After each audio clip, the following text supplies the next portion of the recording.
بسم الله الرحمن الرحیم. د پکتیکا د ولایت او د ښاروالۍ د ریاست په ګډو هڅو باندې موږ په دې وتوانېدلو په لنډه موده کې چې د ښرنې د بازار دغه لایټونه فعال کړو، دلته روښنایي راولو او دا سولري برېښنا دلته فعاله کړو. نو تقریبا میاشت یا څلور میاشته دومره وخت کې دغه پروژه تکمیل شوله او تقریبا 3 میلیونه افغانۍ په دې باندې لګښت راغی.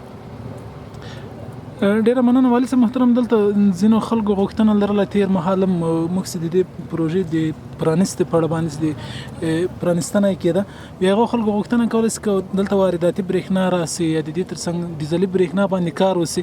دا خو یوازې د واټونو رڼا کې چې د ښار ته برېښنا ورسېږي، د هغو لپاره تاسې څومره ډاډ هغو خلکو ته ورکوئ؟ موږ د برېښنا د امریت لپاره کار دومره کړی ده چې چون د برېښنا وزارت کې په دې ونه توانېدلو، بیا کورنۍ چارو وزیر صاحب فوقالعاده د موږ لپاره بودیجه منظور کړله.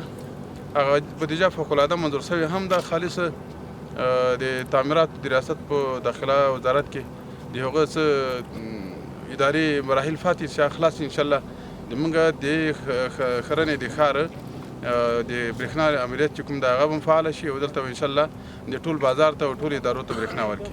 له دې سره موږ په دې لګیا یو چې د هر قرارداد له لارې نه موږ وارداتي برېښنا دلته راولو او په دې باندې انشاءالله یو 80% موږ مطمئن شوي چې خدای کوله برېښنا به یوازې دا نه چې د ښرنې ښار ته راسي، بلکې کوشش کوو چې د پکتیکا تقریبا که ټولو ته نه اکثر ولسوالیو ته برېښنا موږ وغځوو.